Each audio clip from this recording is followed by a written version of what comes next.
कोशिक ज्ञान में आप लोगों का स्वागत है। मिशन वही 100 में से 100 को आगे बढ़ाते हुए। तो ये आप लोगों का आज 8वां सेशन है। तो चलिए 8वें सेशन में हम स्टार्ट करते हैं। एक्सरसाइज 1.3 का ये दूसरा पार्ट है। इससे पहले वाले पार्ट जो नहीं देखे हैं तो नीचे उसका लिंक वीडियो के डिस्क्रिप्शन में दे देंगे, तो उसको जा करके देख सकते हैं, जिसमें कि हम 2 सवाल करवा दिए थे प्रश्नावली 1.3 में, और इसमें अभी 3 सवाल और बच गया, तो इसको आज हम कंप्लीट करवा देंगे। तो चलिए आज का वीडियो स्टार्ट करते हैं। तो देखिए प्रश्नावली 1.3 में है आपका 3 सवाल है। नंबर 3 में बोल रहा है कि सिद्ध कीजिए कि निम्न संख्याएं अपरिमेय है। इससे पहले वाले सेशन में हमने आपको बताया था कि अपरिमेय संख्या कैसे सिद्ध किया जाता है, डिटेल में बताए थे, ठीक है। उसमें 2 सवाल हम बताए थे कि अपरिमेय संख्या को कैसे सिद्ध करना है। तो उसमें हम एक सिद्ध किए थे √5 सिद्ध किए थे उसमें, और एक किए थे 6 + 2√5 शायद इस तरह से था। तो उन दोनों को सिद्ध करके बता दिए थे, ठीक है। तो जिसमें कि आपको बोले थे कि √2, √3, √7, √11 को आप सिद्ध करके देखिएगा इस टाइप से, ठीक है। और जैसे √5 को सिद्ध किया उसी टाइप से ये सब सिद्ध होगा, ठीक है। तो इसको आप उस टाइप पे कर सकते हैं। वो थोड़ा आपको टफ लग सकता है क्योंकि उसमें लैंग्वेज ज़्यादा है, ठीक है। तो लैंग्वेज ज़्यादा तो 2-3 बार आप कीजिएगा तो वो आपको हो जाएगा, ठीक है। तो इन सब को आप सिद्ध करके देखिएगा। पिछले वाले वीडियो में जैसे हम बताए थे √5 को सिद्ध करने के लिए, उसी टाइप से आप सिद्ध करके देखिएगा तो ये वाला हो जाएगा, ठीक है। उसके बाद हम एक सिद्ध करके दिखाए थे 6 + 2√5, ठीक है। तो इस टाइप के सवाल को सिद्ध करने में थोड़ा कम लिखना पड़ता है, ठीक है। बस इसमें कुछ नहीं, लैंग्वेज का खेल है, लैंग्वेज कुछ ज़्यादा है इसमें, बाकी और कुछ नहीं, ठीक है। तो इस टाइप के सवाल को सिद्ध करने के लिए तो ये सब इसी कैटेगरी में आएगा, ठीक है। अगर इस टाइप के सवाल को सिद्ध करेंगे तो यहाँ रूट बराबर कुछ निकाल लेंगे, ठीक है। जैसे √5 है तो रूट बराबर कुछ निकाल लेंगे। जहाँ ऐसे यहाँ देखिए 7√5 है, तो 7√5 है तो √5 को रखेंगे, बाकी 7 को उस साइड भेजेंगे। वो कैसे भेजेंगे अभी बताते हैं, ठीक है। तो इस टाइप के सवाल में तो थोड़ा कम लिखना पड़ता है लैंग्वेज, लेकिन इस टाइप के सवाल में आपको बोले थे कि P और Q को सहअभाज्य मानना है, ठीक है। P और Q को सहअभाज्य मानना है। सहअभाज्य का मतलब होता है कि जिन 2 संख्याओं का HCF एक आ जाए वो सहअभाज्य होता है। जैसे देखिए 3 और 4 है, तो 3, 4 का HCF निकालेगा तो क्या होगा, 3 × 1, ये 3 हो गया, 3 का गुणनखंड। अब देखिए 4 का, तो यहाँ क्या लिख सकते हैं हम, 4 × 1, नहीं तो इसको लिख सकते हैं हम 2 × 2 × 1, ठीक है। तो 2 × 2 × 1, तो इसमें देखिए दोनों में कॉमन क्या आ रहा है, दोनों में जो कॉमन आएगा वो HCF होगा। तो दोनों में कॉमन सिर्फ 1 आ रहा है, ठीक है। तो इसका HCF हो गया 1, तो इसीलिए 3 और 4 हो गया सहअभाज्य संख्या, ठीक है। तो इसमें P और Q को सहअभाज्य मानेंगे और बाद में इसको क्या करेंगे, तो P और Q को सहअभाज्य गलत बना देंगे। मतलब कहने का है कि P और Q का अभाज्य गुणनखंड बाद में निकल जाएगा जिसका कि HCF 1 नहीं होगा। तो उस आधार पर हम √2, √3, √7, √11 को सिद्ध कर सकते हैं, ठीक है। तो बाकी देखिए आज की क्लास में 1/√2 को सिद्ध करना है, उसके बाद करना है 7 √5 को, उसके बाद करना है 6 + √2 को। तो इन तीनों का सिद्ध कर देते हैं, ठीक है। अब बाकी जो आप लोगों को बताए थे कि वो कर लीजिएगा आप। ये क्या बोलते हैं, √2, √3, √7, √11, √13, इन सब को करके आप देखिएगा अपने से, ठीक है। तो आपको हो जाएगा, ठीक है। बाकी ये तीनों आप लोगों को करवा देते हैं। तो चलिए 1 नंबर में देखिए क्या कर रहा है। 1 नंबर में बोल रहा है कि 1/√2 सिद्ध कीजिए कि ये एक अपरिमेय संख्या है। तो ये तो हम लोग जानते हैं कि ये अपरिमेय संख्या है ही, क्योंकि देखिए अपरिमेय संख्या कहने का मतलब होता है कि जिसको P/Q के रूप में नहीं लिख सकते, ठीक है। तो देखिए 1/2√, तो 1/√2, तो ये अपरिमेय है। आप बोलिएगा कि ये तो P/Q के रूप में है, ये हो गया P, ये हो गया Q। लेकिन देखिए वैसी संख्या जिसको P/Q के रूप में लिख सकते हैं, लेकिन Q 0 के बराबर नहीं होना चाहिए। तो यहाँ पर देखिए Q बराबर 0 भी नहीं है, तो फिर भी आप बोलेगा कि ये परिमेय है। लेकिन देखिए, और इसका कहने का मतलब है कि P और Q जो हो कोई पूर्णांक होना चाहिए। पूर्णांक कहने का मतलब है कि वो संख्याएं दशमलव में नहीं आएगी। तो √2 का अगर हम पूरा इसका कैलकुलेशन करेंगे तो 1 पॉइंट कुछ आता है, शायद 414 ऐसे कुछ करके आता है, तो दशमलव में आ जाता है √2। तो इसीलिए यह पूर्णांक संख्याएं नहीं है। वैसे तो आपको दिख रहा है कि ये P/Q के रूप में है, लेकिन ये पूर्णांक संख्या नहीं है √2, इसीलिए ये अपरिमेय संख्या है। ये तो आप जानते हैं। और ये सब देखिए, ये 7 √5, ये भी परिमेय संख्या नहीं है। आप बोलिएगा कि 7√5/1 हम लिख सकते हैं, किसी संख्या के नीचे में कुछ नहीं रहता तो एक होता है, ठीक है। तो एक अगर लिख भी दीजिएगा तो एक तो मान के चलिए Q हुआ, ये हो गया P। तो P तो पूर्णांक नहीं ना है, क्योंकि देखिए 7 × √5, अगर √5 का करेंगे तो √5 का जितना कैलकुलेशन करके आएगा उतना तो आएगा। तो 7 × √5 का जितना होगा वो लिखेंगे तो वो तो पॉइंट में आएगा, तो पॉइंट में आएगा तो वो तो पूर्णांक नहीं हुआ आपका, ठीक है। उसी तरह से देखिए 6 + √2, तो 6 में अगर √2 का हम कैलकुलेशन करके 1.41 कुछ ऐसे आएगा तो जोड़ेंगे तो फिर भी तो ये 7 पॉइंट कुछ आएगा, तो ये तो पूर्णांक नहीं हुआ। तो इसीलिए ये सब क्या है, अपरिमेय संख्या। ये तो हम बताए थे पिछले क्लास में भी, शुरू से ही बताते आ रहे हैं कौन परिमेय है कौन अपरिमेय है। तो ये तो हम लोग जानते हैं कि ये अपरिमेय है, लेकिन इसको सिद्ध कैसे करना है, बस यही इनको दिखाना है सिद्ध करके कि ये एक अपरिमेय है, ठीक है। बाकी सबको पता है कि ये अपरिमेय है। तो देखिए एग्जाम में और इस टाइप का सवाल आपको 5 नंबर में आता है, ठीक है। लॉन्ग क्वेश्चन में यही सवाल आता है, ठीक है। तो देखिए यहाँ पर मानेंगे, माना 1/√2 एक परिमेय संख्या है, क्योंकि अपरिमेय सिद्ध करना है तो परिमेय मानते हैं, ठीक है। परिमेय संख्या है, ठीक है। तो परिमेय संख्या क्या होता है, P/Q के रूप में जिसको लिख सकते हैं। तो यहाँ पे लिख दीजिए परिमेय संख्या की परिभाषा से, ठीक है। तो परिमेय संख्या की परिभाषा क्या होता है, P/Q। तो 1/√2 को हम लिख सकते हैं P/Q के रूप में, ठीक है। और यहाँ पे लिख दीजिए कोष्ठ में, जहाँ Q जो है 0 के बराबर नहीं होना चाहिए और P और Q सहअभाज्य क्या है, संख्याएं हैं या सहअभाज्य है, ठीक है। P और Q सहअभाज्य संख्याएं हैं, ठीक है। देखिए इसको लिख दिए, बस इसको कुछ नहीं करना है, इसको कैलकुलेशन कीजिए। तो इधर देखिए, इधर कोना कोनी गुना करेंगे इसको, तो यहाँ हो जाएगा क्यूब गुने 1, तो क्यूब 1 में क्यूब से गुना करेंगे तो क्यूब ही आएगा, ठीक है। उसके बाद देखिए इसको अगर इससे करेंगे तो ये हो जाएगा P × √2, ठीक है ना।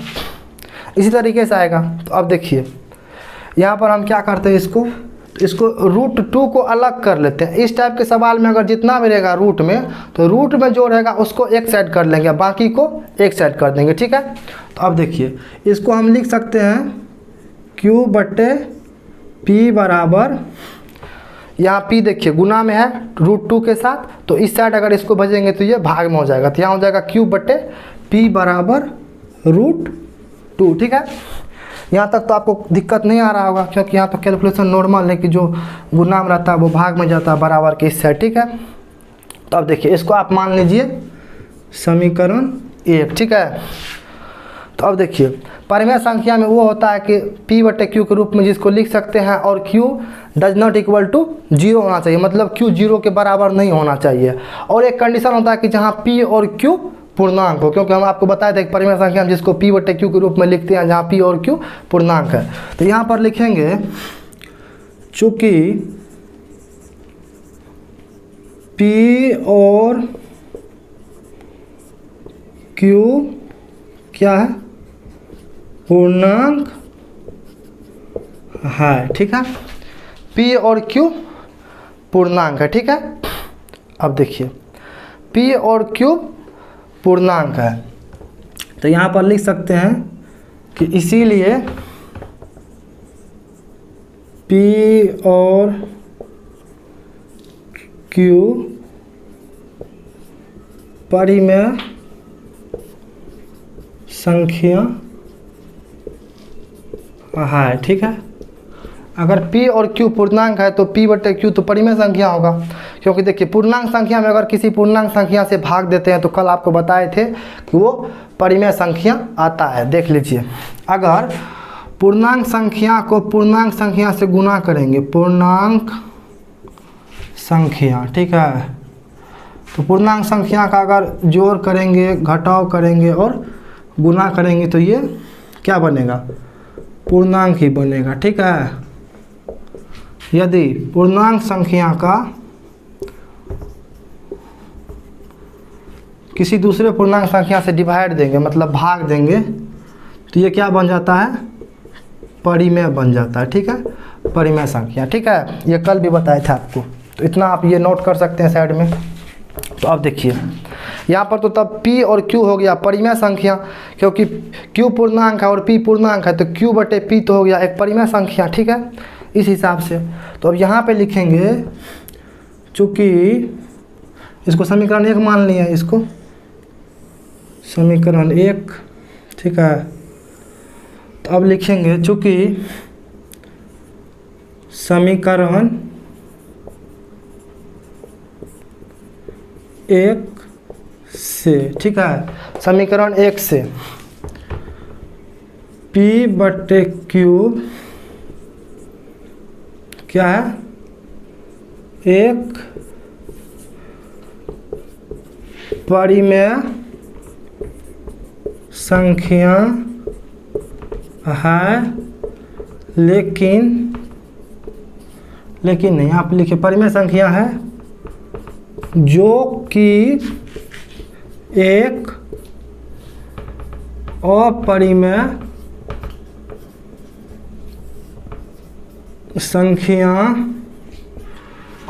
संख्या के बराबर है। ठीक है, क्योंकि देखिए P बटे Q तो परिमेय संख्या है, लेकिन P बटे Q के बाद जो रिजल्ट आता है, मतलब इसका कहने का मतलब कि P बटे Q के बराबर जो √2 है, तो √2 तो एक अपरिमेय संख्या है। तो समीकरण 1 से P बटे Q एक परिमेय संख्या है जो कि एक अपरिमेय संख्या के बराबर है। तो ऐसा तो हो नहीं सकता कि ये परिमेय है ये अपरिमेय है, तो इसका मतलब इससे जो रिजल्ट आएगा तो वो अपरिमेय ही आएगा। तो यहाँ पर लिखेंगे अतः हमारी मान्यता गलत है कि 1/√2 एक परिमेय संख्या है, क्योंकि हम उसको तो परिमेय माने थे। यहाँ पर देखिए परिमेय होने के बाद ये अपरिमेय के बराबर आ रहा है, क्योंकि P बटे Q बराबर √2 है, तो ये तो अपरिमेय होगा। तो इसीलिए हम माने यहाँ अतः हमारी मान्यता गलत है कि 1/√2 एक परिमेय संख्या। कहने का मतलब है कि हम जो 1/√2 को परिमेय संख्या माने थे वो गलत है। तो इसीलिए लिख देंगे यहाँ पर फिर लिख दीजिए एक बार, अतः 1/√2 एक अपरिमेय संख्या है। ठीक है, बस यही होगा, सिद्ध हो गया। ठीक है, इसको आप नोट कर लीजिए, नहीं तो स्क्रीनशॉट ले लीजिए। और देखिए यहाँ पर माने हैं P और Q पूर्णांक है, और बताए थे कि पूर्णांक संख्या का अगर भाग देंगे तो वो परिमेय संख्या आता है। तो P और Q परिमेय संख्या है, अगर ये दोनों पूर्णांक है तो ये परिमेय होगा P बटे Q। ठीक है, यहाँ पर लिख सकते हैं, इसीलिए P बटे Q क्या है, परिमेय संख्या है। तो समीकरण 1 से P बटे Q एक परिमेय संख्या है जो कि एक अपरिमेय संख्या के बराबर है। P बटे Q एक क्या है, परिमेय संख्या है, लेकिन उससे जो रिजल्ट आएगा वो अपरिमेय तो नहीं आ सकता अगर ये परिमेय है तो इसका मतलब वो अपरिमेय है। तो इसीलिए अतः हमारी मान्यता गलत है कि 1/√2 एक परिमेय संख्या है। इसका कहने का मतलब है कि अगर हम जो माने हैं अगर ये परिमेय होता तो इसका रिजल्ट तो √2 नहीं आता, क्योंकि √2 तो अपरिमेय है। इसीलिए यहाँ लिखे हैं कि अतः हमारी मान्यता गलत है कि 1/√2 एक परिमेय संख्या, अतः 1/√2 एक अपरिमेय संख्या। ठीक है, तो यही हुआ सिद्ध, ये हो गया 1 नंबर का 1/√2 आपका सिद्ध होगा। ठीक है, तो इसको आप नोट कर लीजिए।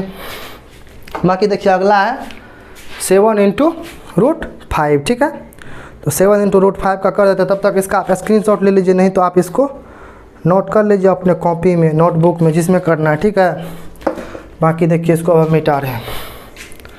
अब नेक्स्ट बोल रहा है 7 × √5। ठीक है, तो इसको सिद्ध करते हैं। बाकी इसमें आप लोगों को घबराना नहीं, आराम से इसको पढ़िए, इसमें कुछ नहीं है। इसका बस लैंग्वेज आपको आ गया तो हो गया। ठीक है, इसका लैंग्वेज थोड़ा बस लिखने में से लगता है, उसके बाद देखिए 2 में क्या बोल रहा है, यहाँ पर फिर मान लेंगे माना 7√5 एक परिमेय संख्या है, इसको बाद में परिमेय से गलत कर देंगे, हो गया सिद्ध परिमेय संख्या है। मतलब कहने का मतलब कि यदि इसको परिमेय माने हैं तो बाद में इसको परिमेय मानने से गलत कर देंगे कि मानेंगे कि अब परिमेय नहीं है, तो ये तो तब ऑटोमेटिक अपरिमेय हो जाएगा। अब देखिए यहाँ पर लिखेंगे परिमेय संख्या की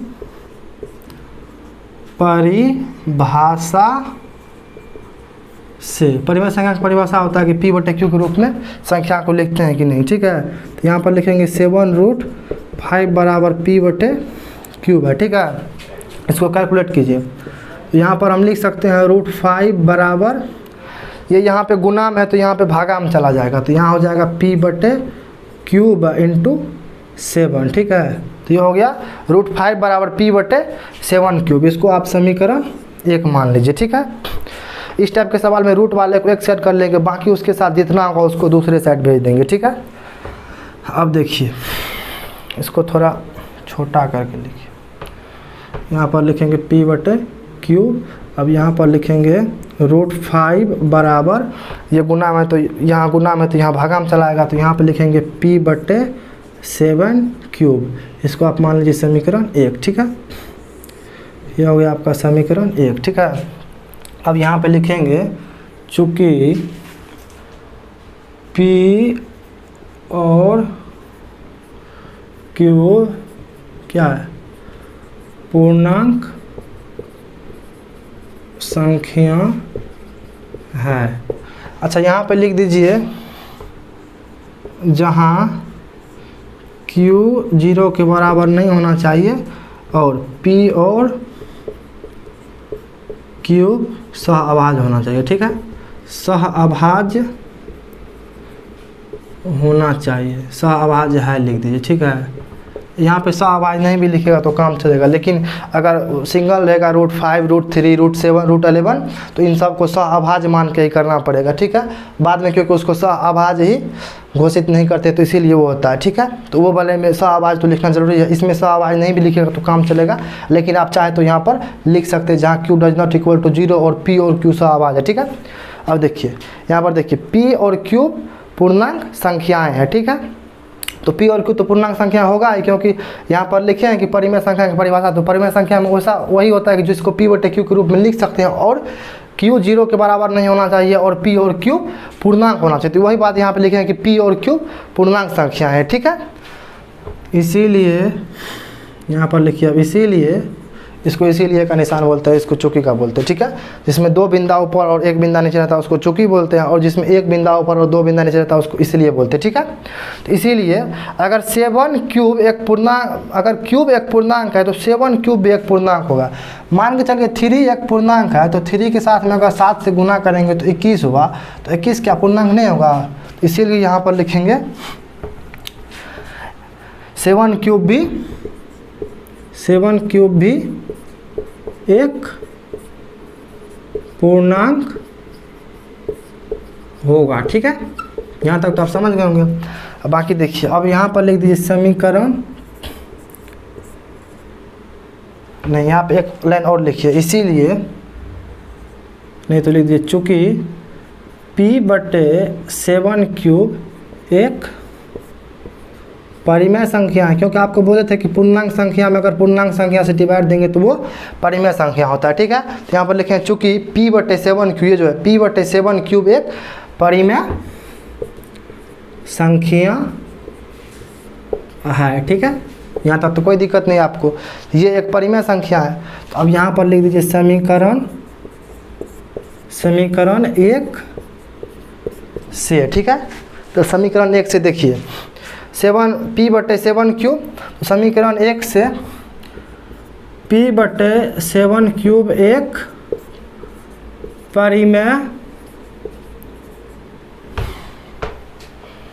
एक परिमेय संख्या है, ठीक है। जो कि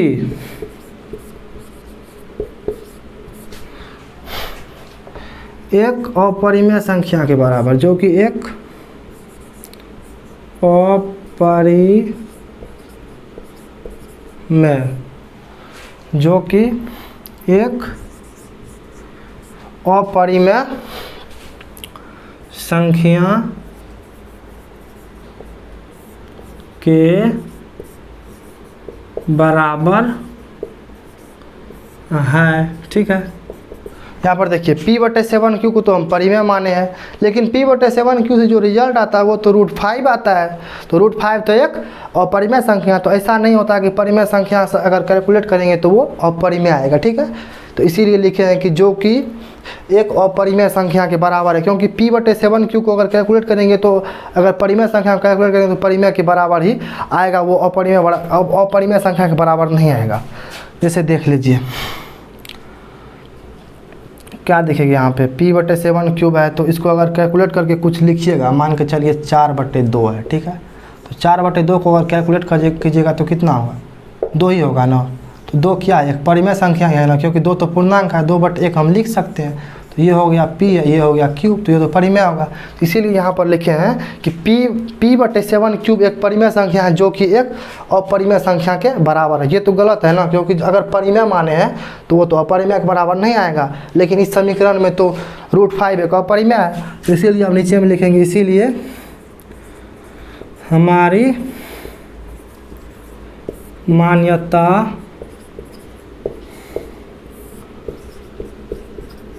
गलत है कि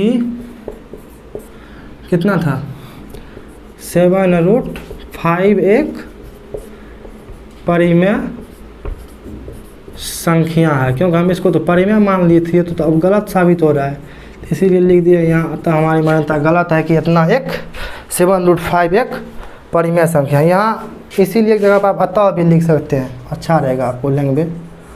अतः हमारी मान्यता गलत है कि 7√5 एक परिमेय संख्या है। यहाँ पे फिर लिख दीजिए नीचे में, अतः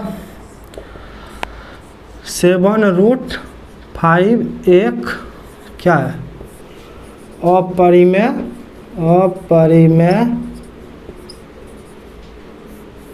संख्या है। ये हो गया आपका सिद्ध। ठीक है, अब देखिए ये 2 नंबर का हो गया 7√5। ठीक है, अब अगला है 6 + √2। ठीक है, तो इसको कर देते हैं, इसको आप पहले लिख लीजिए, नहीं तो स्क्रीनशॉट लेना चाहते हैं तो ले सकते हैं, नहीं तो अपनी नोटबुक में लिखिएगा तो अच्छा रहेगा, और घर पर 2-3 बार प्रैक्टिस कीजिएगा तो ये आपको बहुत आसानी से हो जाएगा। और इस सवाल से आपको बोर्ड एग्जाम में एक क्वेश्चन तो ज़रूर ही आता है इस टाइप का, और वो भी 5 नंबर में आता है। ठीक है, तो इस सवाल को आप हल्के में मत लीजिए, इसको आराम से सीखिए, इसमें कुछ नहीं है। इसको हम मिटा रहे हैं, बाकी अगला सवाल एक बचा उसको कंप्लीट कर देते हैं, जो है 6 + 2 सिद्ध कीजिए कि एक अपरिमेय संख्या। ठीक है, तो इसको मिटाते हैं। अब देखिए अगला सवाल है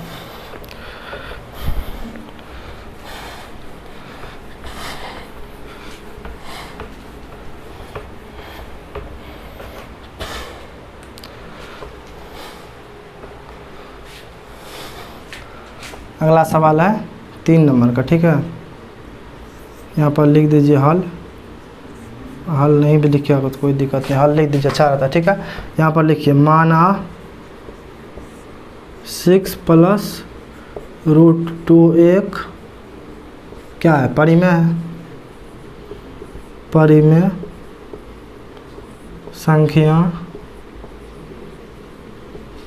है। ठीक है, ऐसा तो सब में मानते हैं, हम पहले परिमेय मानेंगे, उसके बाद उसको गलत कर देंगे तो वो अपरिमेय हो जाएगा। ठीक है, तो यहाँ पर लिखिए, परिमेय संख्या की परिभाषा से, क्या लिखेंगे, परिमेय संख्या की परिभाषा से। ठीक है, तो परिमेय संख्या का परिभाषा होता है p/q के रूप में, जिस संख्या को लिखते हैं उसको परिमेय संख्या बोलते हैं। तो यहाँ पर लिखेंगे 6 + √2 बराबर p/q। ठीक है, यहाँ पर देखिए √2 को इधर रखिए, बाकी को उधर भेज दीजिए। तो तो यहाँ पर इसको देखिए √2 बराबर लिखेंगे p/³ -6, क्योंकि देखिए यहाँ 6 प्लस में है। अगर इस साइड कुछ नहीं लगा रहता तो वो प्लस ही होता है, ठीक है। अगर माइनस लगा रहता तो वो माइनस होगा ही, अगर कुछ नहीं लगा रहता तो वो प्लस होता है, ठीक है। तो यहाँ पर देखिए 6 + √2 बराबर p/³ तो अगर √2 को इधर रखेंगे और इसको इधर भेजेंगे तो ये इधर माइनस में आ जाएगा, ठीक है। बाकी देखिए इस दोनों का एलसीएम लीजिएगा तो इसके नीचे में कुछ नहीं तो 1 है, ठीक है। तो दोनों का एलसीएम क्या होगा, यहाँ पर एक स्टेप लिख देते हैं हम आगे में, आप नीचे में लिखिएगा, ठीक है। तो यहाँ पर हम लिखेंगे इसका एलसीएम कितना हो जाएगा, क्यूब और 1 का एलसीएम क्यूब ही आएगा, ठीक है। क्योंकि देखिए दोनों में तो किसी से भाग लगेगा नहीं, तो भाग नहीं लगता तो एलसीएम में क्या करते, दोनों को गुना करते, तो क्यूब गुने 1 तो क्यूब ही होगा, ठीक है। तो क्यूब से भाग देंगे क्यूब में तो 1 बार जाएगा, तो 1 गुने p तो p ही होगा यहाँ पे। अब माइनस का निशान लगा दीजिए। अब देखिए 1 से भाग देंगे क्यूब में तो क्यूब बार में जाएगा, ठीक है। तो क्यूब गुने 6 तो 6 क्यूब, ठीक है। तो ये कितना हो जाएगा, अब इसको लिख दीजिए √2 बराबर p -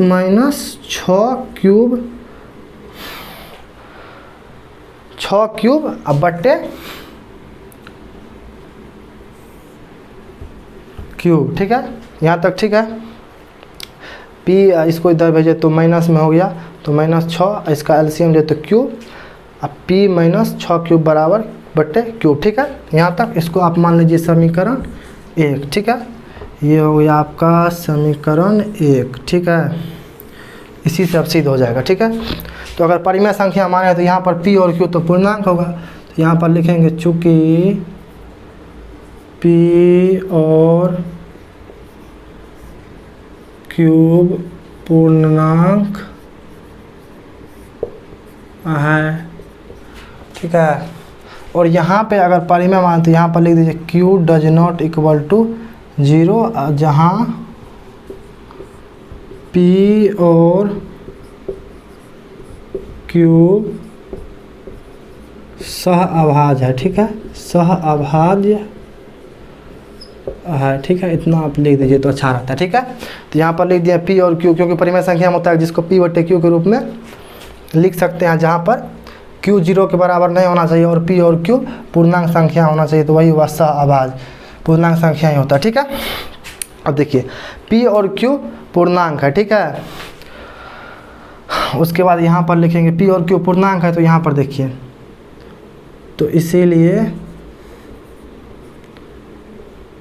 p - 6 क्यूब पूर्णांक संख्या का जोड़ घटाव गुना में पूर्णांक संख्या ही आता है, ठीक है। पूर्णांक संख्या का अगर जोड़ घटाव और गुना करेंगे तो पूर्णांक संख्या ही आएगा, ठीक है। तो यहाँ पर देखिए p - 6 क्यूब, तो p - 6 क्यूब भी एक पूर्णांक ही होगा, ठीक है। क्योंकि p एक पूर्णांक है, पूर्णांक में से कोई पूर्णांक संख्या ही आप घटा रहे हैं, 6 क्यूब एक पूर्णांक है, ठीक है। तो यहाँ पर लिख सकते हैं आप, इसीलिए यहाँ पर एक लाइन और लिख दीजिए 6 क्यूब भी पूर्णांक होगा, ठीक है। क्योंकि अगर क्यूब पूर्णांक है तो 6 क्यूब भी पूर्णांक होगा। मान के चलिए अगर 3 पूर्णांक है तो उसमें 6 से गुना करेंगे तो 18, तो 18 भी तो पूर्णांक होगा ना, इसीलिए लिखे 6 क्यूब भी पूर्णांक होगा, ठीक है। तो अब यहाँ पर लिख सकते हैं p - 6 क्यूब भी, यहाँ पर एक ही बार में लिख दीजिए ना, यहाँ पर लिख दीजिए 6 क्यूब भी एक पूर्णांक होगा है, 6 क्यूब भी एक पूर्णांक है, और एक ही लाइन में लिख दीजिए, और p - 6 क्यूब भी पूर्णांक होगा, ठीक है। क्योंकि पूर्णांक का जोड़ घटाव और गुना करते हैं तो पूर्णांक क्या आता है, तो p - 6 क्यूब भी एक पूर्णांक होगा, ठीक है। क्यूब भी एक पूर्णांक होगा, ठीक है। तो ये भी तो पूर्णांक होगा, q तो पूर्णांक है ही, p भी पूर्णांक है, ठीक है। तो अब यहाँ पर लिखिए इसीलिए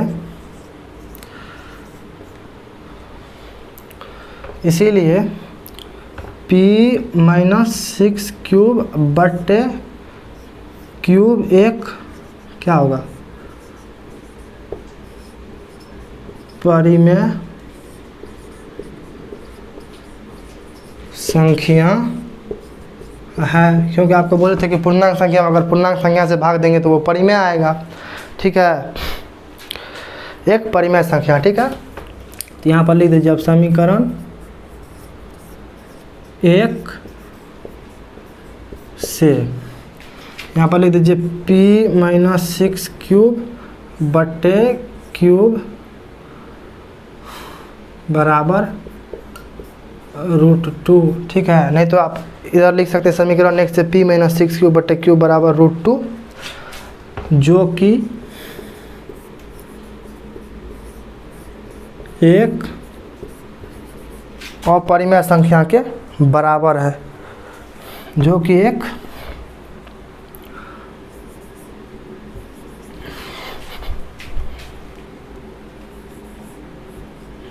अपरिमेय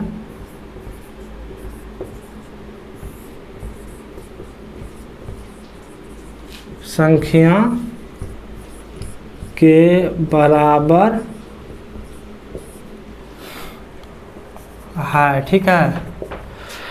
यहाँ पर देखिए p-6³ तो एक परिमेय संख्या है, लेकिन देखिए p-6³ जो है √2 के बराबर है और √2 एक अपरिमेय संख्या, तो वही लिखे हैं समीकरण 1 से p-6³ बराबर √2, जो कि एक अपरिमेय संख्या के बराबर है। क्योंकि ये अपरिमेय संख्या के बराबर तो आएगा नहीं, क्योंकि परिमेय संख्या को अगर लिखिएगा परिमेय संख्या के बराबर अगर कुछ रिजल्ट आता है तो वो परिमेय संख्या आएगा, ठीक है। तो यहाँ पर लिख देंगे तब अतः हमारी मान्यता गलत है कि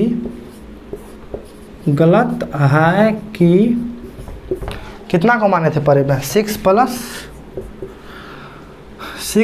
√2 एक परिमेय माने थे ना इसको, एक परिमेय संख्या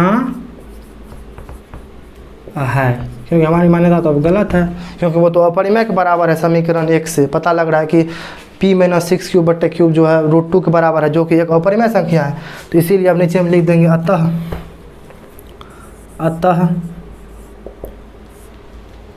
6 प्लस √2 एक अपरिमेय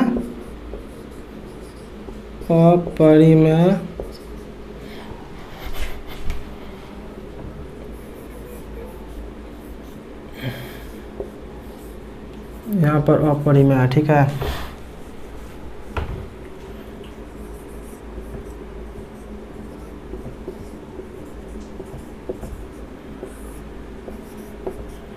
अपरिमेय संख्या है, ठीक है। तो एक्सरसाइज 1.3 प्रश्नावली 1.3 आपका कंप्लीट हो गया है, और इसको आप नोट कर लीजिए, नहीं तो स्क्रीनशॉट ले सकते हैं, नहीं तो आप अपने नोटबुक में नोट कीजिए तो अच्छा रहेगा। क्योंकि इस टाइप के सवाल में से एक सवाल तो आपको बोर्ड एग्जाम में पक्का ही आता है 5 नंबर का, और 1.1 में से जो वो बताए थे 3m + 1 उस टाइप का सवाल एक आता है, वो भी 2 या 3 नंबर में शायद आता है, ठीक है। तो बाकी इसको आप नोट कर लीजिए। एक बार हम फिर से हट जाते हैं, इसका स्क्रीनशॉट ले सकते हैं आप, नहीं तो इसको नोटबुक में अपने नोट कर सकते हैं, ठीक है। तो ये आपका आज का 8वां सेशन था, और आज प्रश्नावली 1.3 कंप्लीट हो गया है। बाकी अब प्रश्नावली 1.4 बचा है, जो कि वास्तविक संख्या में पढ़ने के लिए है। तो बाकी का आज का वीडियो में तो बस इतना ही। बाकी क्लास आपको कल मिलेगा, और रोज़ आपको शाम के 5 बजे तो क्लास मिलती ही है, और डेली मिलेगी। संडे को भी मिली है, आज भी मिली थी, संडे थी आज, और अभी संडे को भी मिलेगा क्लास, ठीक है। क्योंकि अभी सिलेबस बहुत है, ठीक है। तो पूरा सिलेबस हम कवर करवाएंगे। और बाकी जो कल वाला वीडियो आप नहीं देखे तो उसमें डिटेल में बताए थे कि हम कैसे सिद्ध करते हैं, तो उसको आप भी अच्छा से देख लीजिए, तब अपरिमेय और परिमेय सिद्ध करने में आपको दिक्कत नहीं आएगा, ठीक है। तो बाकी आपको ये वीडियो कैसा लग रहा है, तो इसका रिस्पांस जानने के लिए आप हमारे वीडियो को लाइक कर सकते हैं, हमारे चैनल को सब्सक्राइब कर सकते हैं, और चाहे तो अपने दोस्तों में भी इसको शेयर कर सकते हैं। बाकी आप इंस्टाग्राम चैनल ज्वाइन कर सकते हैं नीचे, जिसका लिंक आपको डिस्क्रिप्शन में मिल जाएगा। तो वीडियो देखने के लिए थैंक यू वेरी मच।